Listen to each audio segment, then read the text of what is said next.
Vlad. He's part of the ANN News. American News Network. American News Network. And he's got a really cool channel. Thanks for coming by my house. Thank you. We're doing a little Christmas episode. And we had some dinner last night talking about the what was it, Amerifest down in downtown Phoenix. Yep. I'm here in Phoenix for Amerifest, Turning Point USA, Charlie Kirk. I've been on many CPAC events. I've been to many Trump rallies, and I'll say Amerifest trumps everything else. You said there's about 20,000 people there? Yep, I know that 15,000 registered as guests. That's not including all the, people who come in like me who get media passes and people that get booths and people that are running for Congress or Senate or whatever it might be that come. I mean, it's huge. The auditorium is like 3.5 times bigger than the auditorium at CPAC. And unless Trump is speaking at CPAC, they're about 50% full. This thing is full nonstop. Huge. Amazing. Yeah, so I want to get into Amerifest, but I kind of want to talk about a few subjects today. I mean, Trump's under these obviously ridiculous lawsuits. I mean, right? Yeah. What's your take on that? Oh, it's all BS. We all know what happened with Joe Biden with his classified documents. Right. Trump actually was allowed to take classified documents that are pertaining to his presidency. Joe Biden was never a president until, now. But he was never allowed to take anything. But he stole classified documents when he was senator, when he was vice president. Not only that, they were found in the garage where his son smokes crack and bangs hookers. We know that, next to his Corvette. Then they were found at his think tank. Then his former assistant, that Chinese girl. I got something great for you. Keep talking. Yeah. His that Chinese girl that used to work like Biden's assistant, who actually, on record, speaking, enjoy Coke, Hunter. Enjoy Coke, Hunter. And that's cool. Yeah, so just on the topic of Hunter, I just had to stop you because this was something that a guy out in New Jersey creates, but it's Hunter Biden. And he's got his red tie on. It comes with Parmesan cheese, a crack pipe, some cash, and then here is a painting. Dude, that is savage. Pretty savage, right? Send that to the White House. As a gift to Joe Biden. We actually sent one of these to Grant Stinchfield. We actually have a Fauci doll up there, but Vlad's actually in my collector room. This is he's literally sitting in my house, and I wanted to talk to you about this because we were talking a little bit about this before the episode, but the February 1997 issue, right? Yeah. And what's so bizarre about this magazine, I got it signed by Bannon. That's Steve Bannon. Mm-hmm. That's Pastor Bob Joyce. If your audience wants to see, my audience, your audience, my audience. What's so great about this magazine is it says Bill Gates talks to John Kennedy. This is from February of 1997, and it says Bill Gates talks to John Kennedy about Murdoch, money, and world domination. Crazy. And in this issue, it actually talks about now 2020. Let's open it up, actually. Yeah. This is pretty wild stuff, and then we'll continue on Amerifest. But being that Vlad's in the collector room, he's got to go and sit through my lengthy. No, I want to see this. Yeah. Like for especially my audience, I don't really talk about this. I'm not huge into Q because I don't know enough. Letter of the alphabet. We'll refer to it as the 17th letter of the alphabet. I'm not, because I'm not educated in it, or and there was stuff that I would hear and I'm like, it's BS. Right. But like I was sharing with him, then 6 months to a year go by, and you're like, but everything happened. Right. Yeah. The thing is I started following that movement in maybe early 2018, and what's very interesting is the 17th letter of the alphabet movement. I don't want to say the word because, of course, we'll get banned off YouTube. But what's insane about it is that it started in October. And what also started in October was the original George magazines, right? What started last year in October, the new George magazines, right? Which we're featured in, so your audience can find us there. Sorry. This is my collector copy. I'm taking forever here. So it says now 2020, worst case scenario. So 2020, worst case scenario, an overpopulated planet choked to extinction by a lung-attacking virus. So this is in 1997 for my audience especially. This is 1997. And it's talking about 2020. Here, I'll show it to all of them. Zoom in. Here, let's get it. It's talking about in 1997. It is talking about 2020. Right? I just want every angle to see. You can pause the video when you're watching it and just read it. Right in here. So it says now and then 2020. So, and what's weird is, Bill Gates, of course, was a part of all this, right? Yeah, definitely one of my prized possessions. But, it gives plausibility, I think, to the idea that there is a bigger plan here, right? I don't think Trump just woke up one day and was like, you know what? I'm going to take on the deep state today, right? It's like, how did that work out for presidents prior? It didn't, right? Got President Kennedy killed. Yep. And it got Reagan shot. But anyway, we'll move away from the conspiracy theory stuff. I'll take off my tinfoil hat. We'll get out of here. Amerifest. Tell us more about Amerifest. What was going on there? Who did you meet?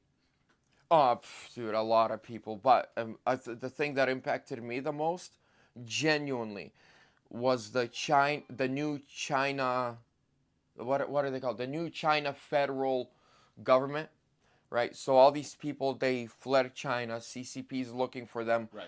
They have over 20,000 whistleblowers in China, and their whole goal and purpose is to take down the CCP. Right. They want to free China. They want to liberate China. And so they interviewed me about, because my parents were born in communism. Grandma, 20 years in prison. Her son, 10 years in Gulag, just for being Christian. My great-grandfather went from Russia to today's Uzbekistan to preach, was arrested, disappeared. No one ever heard from him since. Right. So that's communism. And then, and that was what impacted me the most, about how brave these people are. Now they're even warning us, guys, China is here. Communism is here. It's in our government. Wake up. It's everywhere. It controls our money, our internet. They're spying on us. Wake up. Well, Mike Pompeo, back in September of 2020, is right before the election. Mike Pompeo actually was doing a speech somewhere. I guess he's in some auditorium. And he talked about it. He says they've infiltrated, and I like the way you put it, because you put it in a more succinct way than Pompeo, is we've always been fighting for the top. Yep. The presidency, the congressional seats, right? That's what sort of the Republicans and voters have been focused on. But really, what the communists did is they focus on all the lower levels, down to the school districts, and kind of the local election boards, the people counting the votes, right? And that's where they were able to, right, as soon as they took the upper apparatus, they already had this stuff covered in the ground. Exactly. And I'm parroting Vlad. I'm parroting Vlad on that one. But yeah, Pompeo, as soon as you told me that last night at dinner, I was like, that's exactly what Mike Pompeo said. The way I see it is there's a ladder. Right? And you got President, Senate, and Congress up there. And while the Republicans have been fighting for those three spots, the CCP and the Democrats, they filled the entire ladder. So when they take you, right, let's say the election, it's going your way, but then they grab you at 3 a.m, shove you to the bottom, install one of their own. You go to the judges. You can't. There's nothing you can't. And and our justice system is built on, even if there's footage of you doing something wrong, the judge, it's up to the judge, right? And when a judge is bought off, a good example, Carrie Lake's lawsuit here. I mean, we saw the evidence they presented. What a sham. Yeah. Let me ask you this. Devolution, right? Do you believe in it? Do you think it actually... What do you mean, devolution? Devolution is what we were talking about, that Mr. T signed, we'll just call him Mr. T, signed the executive order in 2018 that said that... Oh, yeah. Right. Yeah, of course. Yeah. Do you think that we're living through devolution right now? Yes. Yeah, through the executive order and what happened, yeah. I mean, we don't... So, I was at the gym a couple of weeks ago, and I started speaking to this elderly guy, and, we just started talking politics, and he actually started talking about the 17th letter of the alphabet to me, and he actually spoke about the executive order, and then he asked me a question, because I was like, I'm not sure, I'm still, studying, I don't know enough, but... if it makes sense when you look at Trump's motorcade. And then he said, well, Why don't we hear anything about Trump's executive order at all? Nothing. We never heard Biden reverse it. Right. He can't. Right. He said we don't, and then it like just disappeared. He said, and then Space Force, billions of dollars Trump invested into it, and people were like, oh, we're gonna be, Right. Star Wars. Right. He's like, it has nothing to do with Nothing to do with space. that. It's like the internet space. That's Yes, what it's all exactly about. Right. Yeah. It was actually interesting. I was in Hawaii over the summer, and I was out in we were in Oahu, and we went way out to the west side of Oahu on the southern part of the island. We're pretty much on the corner, basically. Mm-hmm. And there's a Space Force facility there. And I was like, okay, all right. Because my understanding is they've been tracking the data with the thing that happened in 2020 that was taken away, right? We won't say what that was. But to my understanding, Space Force has been tracking that data. And they're going to present that here probably within the next, year and a half? I mean, I interviewed Juan O'Savin a couple weeks back, right? Okay. And Juan is the face of the 17th letter of the alphabet, right? And he's somebody I've been listening to for years. I started listening to him back in 2019 when he was on the Able Danger show. And he would call in and people got to know him. And he's been making predictions ever since. And what he said to us last year was, at this time, he said 2023 would be the year of the whistleblower. And that's exactly what it was. And that's exactly what it was. Non-stop whistleblower after whistleblower. And the number one thing I've been following on, so my channel, my people know, is I've been following congressional hearings. I love that you do that. That's what I love about what you do, is I find what you do interesting. But sorry, go ahead. Oh, no, it's fine. But I follow them and I get this question all the time. What's the point? They're just I get these emails. Yeah. I mean, hundreds every month, either comments or emails. People are like, it's pointless. It's nothing. And I try to explain to people, there's a process of gathering evidence and information and going through it, proving what's true, what's not true. And it sucks, but the world works like this. Crime is committed quickly, swift. Yeah. But justice takes time. Justice takes time. Always. Adam and Eve in the Garden of Eden fell like that. Yeah. What's the expression? The wheels of justice turn slow, but they grind it to a fine sand. Yep. Yeah. But then, thousands of years later came Christ, right? We had to go through that process through where he had to give us the law. We had to realize that the law can't save us. We're doomed. That no matter what animal sacrifice we bring to the altar, it's going to fail. We're still full of sin. We need someone to come back and restore what was lost. And I think, I'm sorry. Oh, no problem. You're good. Keeps going off. And I think the same thing we're seeing even now politically. Yeah, right? Absolutely. What they did it was fast, right? Between when Trump won, it was a huge surprise. They went into planning mode right away. Right away. We saw them start planning what's going to happen. And the funniest part is, we just see recently that the guy who was one of the investigators of the Russian collusion actually was... Yeah, he went to prison for Russian collusion. For Russian collusion. Yeah. It's crazy. It's absolutely crazy. I mean, they hired, Christopher Steele, a foreign spy, to write up a dossier about interference. It's nuts, man. And the guy, remember they told us that they had a Russian agent who is now a whistleblower to them. It was all over the news in 2017. Well, very recent, through the Durham report, we know that they never had a real Russian whistleblower. What they had was a Ukrainian former KGB, since the former Soviet Union fell apart. He's never been back to Russia. He's in Ukraine, works for the Kyiv regime. They paid him $2 million to testify. Hillary paid him $2 million to testify. It's unbelievable. And what one thing I'll also add is, something else Juan has been saying, since I spoke to him, is that 2024 is going to be the year of justice. Yeah. So if that's the case, I think we could start seeing, arrests. We could start seeing prosecutions. To me, that sounds great. But the question then becomes: can Trump win? Can he win in 24? What do you foresee for the election? My personal opinion, I think they're gonna. If we even have an election, which I think that's a very big possibility, I think they're gonna make it so convoluted counting the votes that they can't even be counted. Kind of like what happened in New York. Yeah. Well, we gotta look at every aspect of things. For me, it comes down to, I think they fear the people. We obviously know Right. they understand that there's just a couple thousand of them. Right. They see that people everywhere, it doesn't matter, black, white, yellow, whatever, purple, people are waking up. They miss Trump. They want Trump back. And I believe they understand that if they do what they did, they will lose power forever, and people will do what the very first 2 pages of the Constitution tell us to do. Right.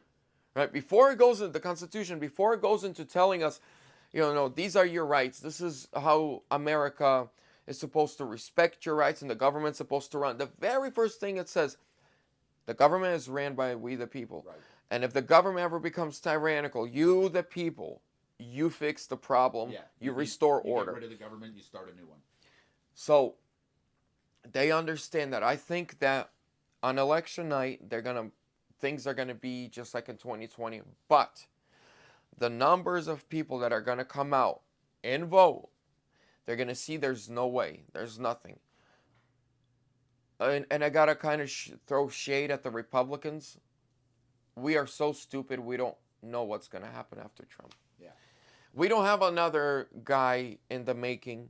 Right, Democrats, they're like 7-8 presidents ahead. They got some little. Actually, I don't know if I agree with that, because I mean, who can the Democrats run right now? I mean, what are they going to do? Put in The Rock? I mean, that's what they're talking about. They really don't have anybody. I mean, I think they need a woman. I think they need a person that's not white, right? And I think somebody that would fit that category would be Michelle Obama. I think Michelle Obama, although the next question is Michelle Obama really a woman? But Yeah. we won't go there. Big Mike. Mike. Well, you gotta think about this. They have the machine behind them. Who would ever thought that Biden could be president? They took the most racist, the most stupid, like, retard they could find in all American politics, and they painted him as this loving, kind, hardworking, patriotic American grandfather. Right? When they have the media, they can do it. It doesn't matter who. And something, just because I know we have your viewers here, I'm one of the brokers at Midas Gold Group. We sponsor Vlad. Thanks for coming out, man. I'm glad you No, I appreciate finally it. made it out here. I know James is thrilled you're here. We had a great dinner last night. Yeah. Yuri loved it, right? Yeah, got my nephew out here. But, it's interesting, people don't understand gold and silver. Maybe I can speak to your audience directly about it. Is gold and silver is just money at the end of the day, right? And what you have to do is you have to look at money on a timeline. And what had happened was the British government, right, the British Empire, never really went away, right? They've always been trying to infiltrate this country. And what they did was they helped fund the Civil War. They actually funded the Civil War, and they were actually owed a lot of money by our government by the time the country's over. Or once the war was over. So by the 1870s, I forget exactly what year, but I'm somewhere in the 1870s. In other words, after the Civil War, we had to repay that debt. So what did they do?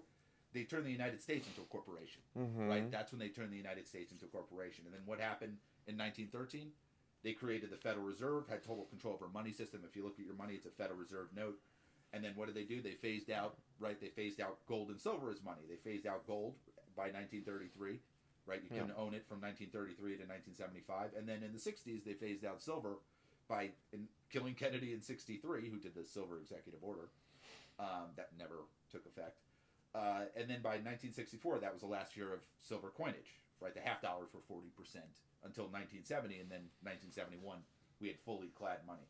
So I just want people to understand is that's been an agenda, is to strip our money out over the last 100, 150 years. Yeah. Right? And we're, for anybody watching, you're living through the most incredible time period in history, because literally this is a plan that the deep state's been performing over 150 years, 200 years, and they thought they were at their objective, and now they're not. So I think what people should really consider when it comes to gold and silver is that it's really a way to get out of their system. The system is a creation of theirs. So when you get into gold and silver, you're getting back into, and we were just talking about it, constitutional money, because it's written in the Constitution. Yep.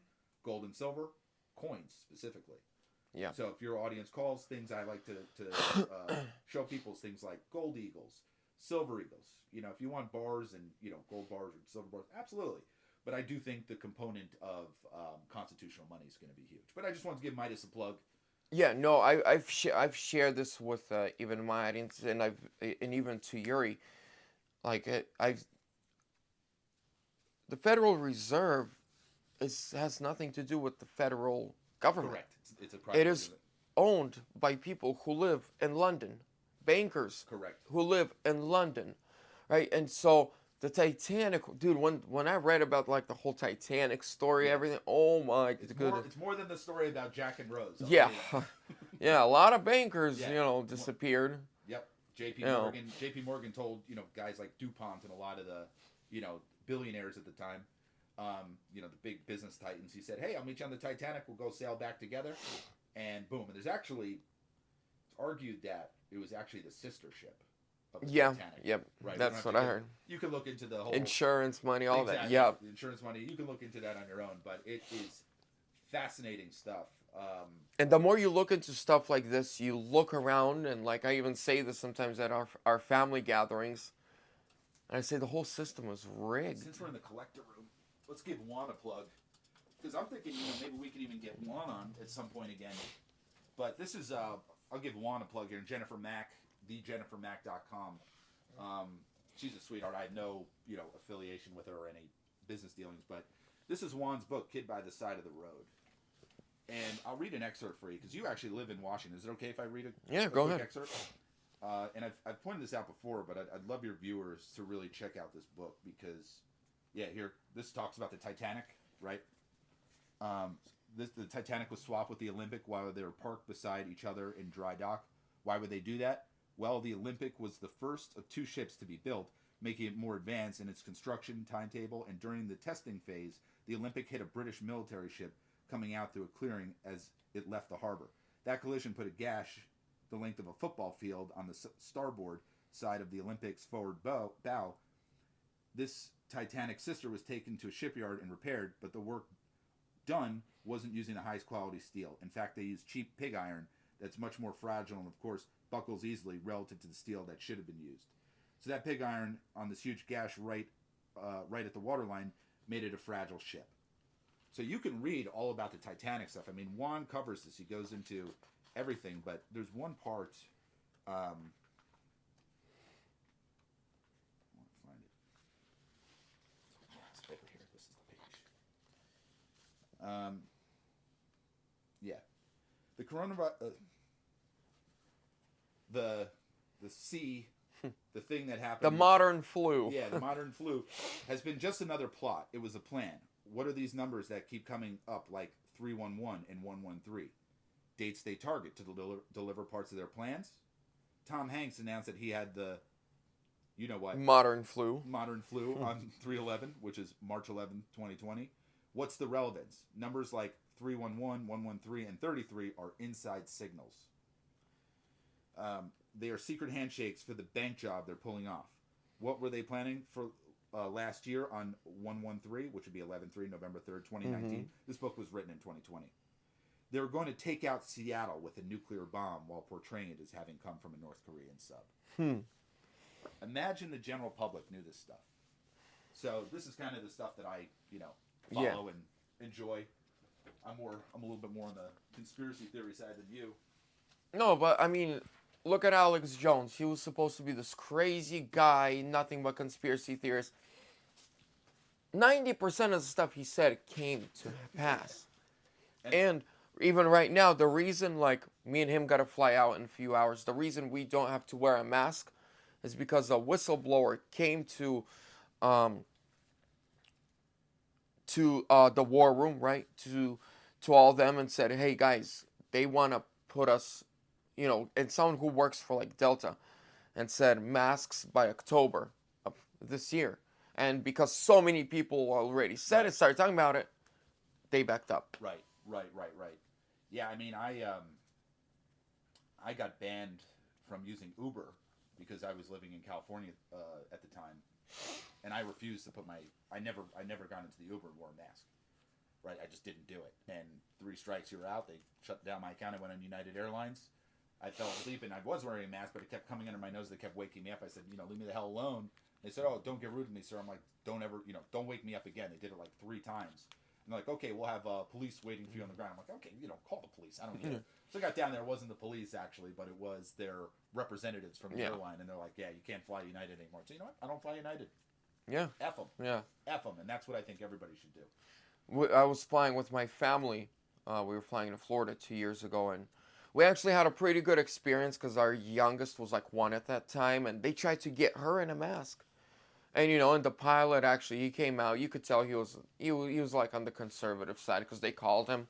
And, she's sleeping. They want me to wake her up, and because she's in my hands, and go with all over the ears, and he had to come in. He stepped in. There's some good people out there, but so many people. Less people are brainwashed than the media tells us. Yeah. And I wanted to return to about the upcoming election. They are worried when they go to the media and tell them to start running because they ran out of narratives. Right. They don't. Right. They used up everything. I'm gonna try to really as short as possible. Just try to fit this within a minute. Here's how dumb the DC elite is. They thought that indicting Donald Trump, they genuinely thought that if they indict him, people are going to turn away from them because they think they're like them. If someone among the elites gets indicted or gets into any trouble with the law, he's kicked out of the country club. And he can't go to, the fancy bars with them and play golf. Oh, you caught a DUI or something. Yeah, we don't want to be around. Yeah. They thought the rest of the United States thinks like the elites. Right.